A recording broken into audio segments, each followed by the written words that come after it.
ఒకే blood group ఉన్న wife and హస్బెండ్కి ఒకవేళ పిల్లలు పుడితే చాలా హెల్త్ ఇష్యూస్ ఉంటాయి అని అంటూ ఉంటారు. No, it is a myth.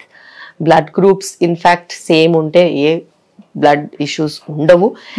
ఒకవేళ మదర్ కి బేబీకి డిఫరెంట్ బ్లడ్ గ్రూప్స్ ఉంటే ఏబిఓ ఇన్కంపాటబిలిటీ కింద జాండిస్ వచ్చే ఛాన్స్ ఇంకెక్కువ ఉంటుంది తప్పితే సేమ్ బ్లడ్ గ్రూప్ ఉంటే అలాంటి ఛాన్సెస్ ఏమి ఉండవు. ఓకే, ఫీమేల్స్ ఎక్కువగా యంగ్స్టర్స్ వెరీ యంగ్ ఏజ్లో పెళ్లి చేసుకోవటం వల్ల, తల్లి అవ్వటం వల్ల ఫ్యూచర్లో మెంటల్గా వాళ్ళకి ఫిజికల్గా చాలా హెల్త్ ఇష్యూస్ కాంప్లికేషన్స్ ఉంటాయి అంటుంటారు. అది ట్రూ కాదు. But when we are talking about marriages అనేది teenage marriages definitely not good. Because వాళ్ళ మెచ్యూరిటీ లెవెల్ ఉండదు కాబట్టి, వాళ్ళ బాడీ మెచ్యూరిటీ లెవెల్స్ ఉండదు కాబట్టి, ప్రెగ్నెన్సీ అవన్నీ వస్తే వాళ్ళకి లోడ్ అవుతుంది అండ్ ఆల్ దీస్. కాబట్టి మనము teenage pregnancies are definitely not correct, teenage marriages are definitely not correct. But marriages anywhere between late teens, maybe 20-25 yearsవి they are absolutely okay. And reproductive health కూడా పీక్లో ఉంటుంది, ఛాన్సెస్ ఆఫ్ ప్రెగ్నెన్సీ మంచిగా ఉంటుంది. But again social maturity, financial freedom, education, minimum degree education అవన్నీ ఉండాలి అని అంటే 21-22 years ఈజీగా అవుతుంది. ఒక్క జాబ్ రావాలి, జాబ్లో బేసిక్ రిక్వైర్మెంట్స్ అన్న మనం సెటిల్ అవ్వాలి అని అనుకుంటే 23-25 అవుతుంది. So after that the best time to get married. And అంతకన్నా ముందు మ్యారేజ్ అయిన వాళ్ళలో కూడా if the partner is good and supporting, there's no problem. But if there is any abuse, then the female will not have word and voice, because she'll not complete her education. She's not self-sufficient. She's not employed. Where will she talk? Where will she voice over? So అందులో exploit అవ్వడం కానీ, psychological problems కానీ, adjustments అయ్యి తెచ్చుకునే problems ఎక్కువగా ఉంటాయి. అయితే ఇవన్నీ ఇంతకు ముందు ఉండేవి కాదు, ఎందుకంటే జాయింట్ ఫ్యామిలీలో ఉండేవాళ్ళం కాబట్టి పెద్దవాళ్ళు అడ్రస్ చేసి షీల్డ్ చేసేవాళ్ళు. కానీ ఇప్పుడు న్యూక్లియర్ ఫ్యామిలీస్ అయ్యేసరికి హస్బెండ్కి ఏ ఫ్రస్ట్రేషన్ ఉన్నా కూడా ఉమెన్ మీద తీయడము, అబ్యూజివ్ గా అవ్వడం, ఇవన్నీ కూడా ఉంటాయి. And women is completely trapped in to the relationship because there are children that they have to take care of. వాళ్ళ మొహం చూసి వాళ్ళ కోసం అని భరిస్తూ ఉంటారు. బట్ ఈవెన్చువలీ 40s వచ్చేసరికి అదంతా చాలా ఎక్కువైపోయి, ఆ లోడ్ అంతా ఎక్కువైపోయి వాళ్ళ లైఫ్ అంతా వేస్ట్ అయిపోయినట్టు అనిపించి, అండ్ పిల్లలు కూడా ఎవరి దారి వాళ్ళు చూసేసుకుంటారు తర్వాత. Then they become very alone and they feel that pain and they get traumatized. Perimenopausal issues వచ్చేసరికి చాలా సైకలాజికల్గా ట్రామాటిక్గా ఫీల్ అవుతారు. రైట్. కొన్ని జనరేషన్స్ నుంచి చూస్తూ ఉంటే సర్జరీ అయిన డెలివరీస్ రేర్గా ఉండేవి, ఇప్పుడు నార్మల్ డెలివరీస్ చాలా రేర్గా కనిపిస్తున్నాయి. ఇన్ ఫ్యూచర్ ఐవీఎఫ్ డెలివరీస్ అనేవి, ఐవీఎఫ్ ప్రెగ్నెన్సీస్ అనేవి కామన్ అయ్యే పరిస్థితులు చూడబోతున్నాం. అలాంటి సిచ్యువేషన్ రాబోతుందా అంటే? డెఫినెట్గా ఫర్టిలిటీ ప్రెగ్నెన్సీస్ నిజంగానే ఎక్కువ అవబోతున్నాయి. Because we are going towards an epidemic of infertility. అది ఇంకా పాండమిక్, ఎపిడెమిక్ అన్నీ ఒకటేలాగా అయిపోయాయి. ఇప్పుడు ఇన్ఫర్టిలిటీ చాలా ఎక్కువ అవుతుంది కాబట్టి. And over on top of it మేమేం చేస్తున్నామంటే, even if they have an IVF pregnancy, because we have a setup, we have every specialist in the hospital, we would definitely try for a normal delivery. If she's not delivering normally, then we will do a cesarean. So anything, cesarean లో కూడా blood loss chances ఉంటాయి, పీపీహెచ్లు ఇవన్నీ ఉంటాయి, postmortem హెమరేజ్లు, blood లాస్లు.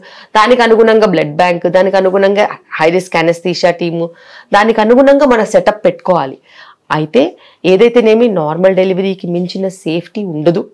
అది వాళ్ళకి ప్రెగ్నెన్సీలో travel చేస్తూ ఉంటే, వాళ్ళ చుట్టుపక్కల వాళ్ళు ఇన్ఫ్లుయెన్స్ చేస్తూ ఉంటే, వాళ్ళ చుట్టుపక్కల వాళ్ళు ధైర్యం ఇస్తూ ఉంటే, వాళ్ళు ఒకవేళ యోగా క్లాస్కి వస్తారు 50 మంది, అందులో డెలివరీస్ అవుతూ ఉంటాయి కదా, మిగతా వాళ్ళు వీళ్ళని చూసి వాళ్ళ ఒపీనియన్స్ మార్చుకుంటారు.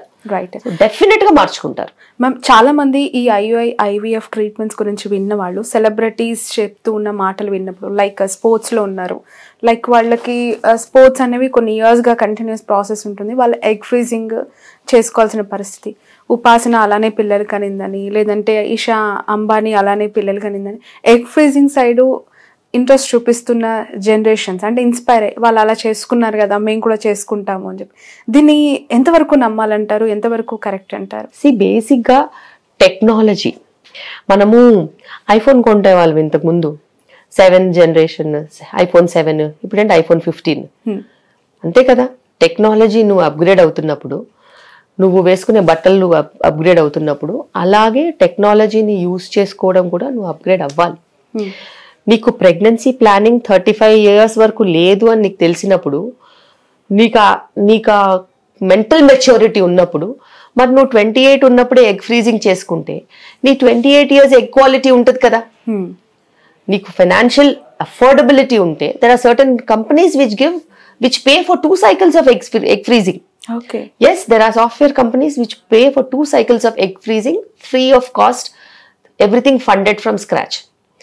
అలా ఉన్నప్పుడు నువ్వు ఆ మెంటల్ మెచ్యూరిటీతో నువ్వు ఎగ్ ఫ్రీజింగ్ చేసుకోకపోతే 35 yearsకి వెళ్ళి నువ్వు అక్కడ ఎగ్స్ తగ్గిపోయి, క్వాలిటీ తగ్గిపోయి నువ్వు సఫర్ అవుతావు కదా. సో బేసిక్గా the concept is, if you have such opinions, నువ్వు మెయిన్ స్ట్రీమ్లో ఉంటే నీకు ఇలాంటివి చేయాల్సిన అవసరమే లేదు. మెయిన్ స్ట్రీమ్లో ఉంటే నువ్వు టైంకి మ్యారేజ్ చేసుకుని, టైంకి పిల్లల్ని కనేసేసి, టైంకి పిల్లల్ని పెంచుకుంటూ హాయిగా నీ లైఫ్ నువ్వు ఎంజాయ్ చేసుకోవచ్చు, నీ ఇష్టం ఉన్నది చేసుకోవచ్చు. కానీ నీకు మెయిన్ స్ట్రీమ్ కాకుండా ఇతర ఆలోచనలు ఉన్నాయనుకో, you are a career oriented women, then you should definitely do egg freezing and make sure that your fertility is frozen. If you have a partner by then, if you are married by then, you freeze embryos. If you don't have a partner or if you are not married, then you can freeze your eggs. So ila cheskunte no 35 years ki kanu 40 years ki kanu nee ishtam. Okay. But the quality will be of a 28-year-old or 25-year-old or 26, whatever age that you have frozen your eggs, your quality will be that. This is using technology for somebody who really wants to postpone their pregnancy for a very long time. ఒక 6 నెలలు, సంవత్సరం, 2 సంవత్సరాలు postpone చేస్తాను అని అంటే దానికి అనుగుణంగా eggs waste అవ్వకుండా మెడికేషన్స్ తీసుకుని నువ్వు కాంట్రసెప్టివ్ పిల్స్ ఏదైనా వాడుకుంటే నీకు ప్రాబ్లం ఉండదు. అంతకన్నా ఎక్కువగా నువ్వు డిలే చేసుకోవాలనుకుంటే మటుకు ఖచ్చితంగా ఏజ్ని రివర్స్ చేయలేం. కాబట్టి age cannot be reversed, especially when it comes to equality. మీరు ఫేస్కి ఏదైనా ట్రీట్మెంట్స్ తీసుకోవచ్చు, బాడీకి ఏదైనా తీసుకోవచ్చు, రింకిల్స్కి ఏదైనా తీసుకోవచ్చు, కానీ ఎగ్కి ఏమీ తీసుకోలేము. So you have to freeze your young eggs or you have to deal with problems that come in future. But iPhone లో 7th generation to 15th generation మనం ఒక ట్రాన్స్ఫార్మ్ చూస్తున్నాం. అలాగే IVF, టెస్ట్ ట్యూబ్, సరోగసీ ఇవి కూడా అలాంటి generation changes అంటారా? ఏమైనా డిఫరెన్స్ ఉందా? బేసిక్గా లాస్ట్ 15 years నుంచి నాకు IVF ట్రీట్మెంట్స్ ఎక్స్పోజర్ ఉంది. I have been an IVF specialist. నేను అది వదులుకొని ఆబ్స్టెట్రిక్స్ వైపు వచ్చాను. బట్ అది నన్ను వదలదు. బికాస్ ప్రాబ్లం ఎక్కడ ఉన్నదని కనుక్కోవడం నా niche. So I'm an expert of finding where the problem is. So అది తెలుసుకోవడానికి చాలా మంది ఫెయిల్ అయిన వాళ్ళు వస్తూ ఉంటారు, వాళ్ళకి తెలిసిన ఫ్రెండ్స్ ని పంపిస్తూ ఉంటారు. సో నేను గంటలు మాట్లాడను. నేను వాళ్ళ ఫైల్ చూసేసి అనలైజ్ అయిన తర్వాత ఇది నీ ప్రాబ్లం, దీన్ని రెక్టిఫై చేసి నీకు ప్రెగ్నెన్సీ వస్తుంది, ఇంతే. 2 minutes. సో అది కూడా చెయ్యని వాళ్ళు చాలా మంది ఉంటారు. బికాస్ దేర్ ఆల్ బడ్డింగ్ కదా, వాళ్ళకి ఇయర్స్ ఆఫ్ ఎక్స్పీరియన్స్ లేదు కదా. చాలా సార్లు పేషెంట్ వచ్చింది గుడ్డిగా IVF చేసేస్తారు. కానీ ప్రాబ్లం ఎక్కడ? మేల్ ఫ్యాక్టరా? మేల్లో ఏదైనా ప్రాబ్లమ్స్ ఉన్నాయా? వారికోసిల్ ఉందా? ఉమెన్లో ఏదైనా ప్రాబ్లమ్స్ ఉందా? వెయిట్ ప్రాబ్లమా? ఎండోమెట్రియోసిస్ ప్రాబ్లమా? దీనికి ఏం చేస్తే సెట్ అవుతుంది? ఇవి రెండు ఎందుకు కలవట్లేదు, ఎందుకు ప్రెగ్నెన్సీ రావట్లేదు అని కనుక్కోవాలి. అది కనుక్కుని అది బ్రేక్ చేసామనుకో, దానికి కొన్ని టెస్ట్లు ఉంటాయి. చాలా సార్లు IVF స్పెషలిస్టులు చెయ్యరు టెస్ట్లు. ఎందుకంటే వాళ్ళు ఏమనుకుంటారంటే మనం ఇవన్నీ రాసామనుకో వీళ్ళు వెళ్ళిపోతారు, వీళ్ళు మన దగ్గర ట్రీట్మెంట్కి రారనుకుంటారు. నాకు ఆ పని లేదు, నేను IVF సెంటర్ పెట్టుకోలేదు. సో నాకు నీకు కారణం కావాలా, నేను కనుక్కుంటాను. ఫలానా టెస్ట్లు చేసుకుంటా, నేను ఐస్ బ్రేక్ చేస్తాను, మీ ప్రాబ్లం ఎక్కడుందో కనుక్కుంటాను, మీకు ట్రీట్మెంట్ కూడా ఈజీగా ఉంటుంది. అండ్ అలా ఐస్ బ్రేక్ చేసిన 50% of population are pregnant with me. నేను డెలివరీలు చేసేదే వాళ్ళకి. సో వాళ్ళకి నేను ప్రాబ్లమ్ సాల్వ్ చేసి బ్రేక్ చేశాను కాబట్టి వాళ్ళు నేను ఏది చెప్పినా అది వింటారు. Because they have seen success with me. అలాగే వాళ్ళు ప్రెగ్నెన్సీ జర్నీ కూడా ట్రావెల్ చేస్తారు. They will take that entire burden on my shoulder because they will know I will do the best for them. నేను వాళ్ళకి ఫుడ్ చెప్పినా వింటారు, time పడుకోమన్నా వింటారు, లేకపోతే డయట్ ఎక్సర్సైజ్ చేయమన్నా వింటారు, అన్ని వింటారు. ఇంత హైలీ మోటివేటెడ్ పాపులేషన్ లో నేను డెలివరీస్ కూడా చేసుకోగలుగుతాను ఈజీగా. సో ఇది అలా వాకిన్ వచ్చే వాళ్ళని మేనేజ్ చేయడం కాదు, ఆల్రెడీ ఉన్న వాళ్ళు, తెలిసిన వాళ్ళు, ఆ సిస్టమ్కి అలవాటు పడిన వాళ్ళు, వాళ్ళు కావాలనుకునే వాళ్ళని నేను మేనేజ్ చేస్తున్నాను కాబట్టి అది అలా నడుస్తుంది.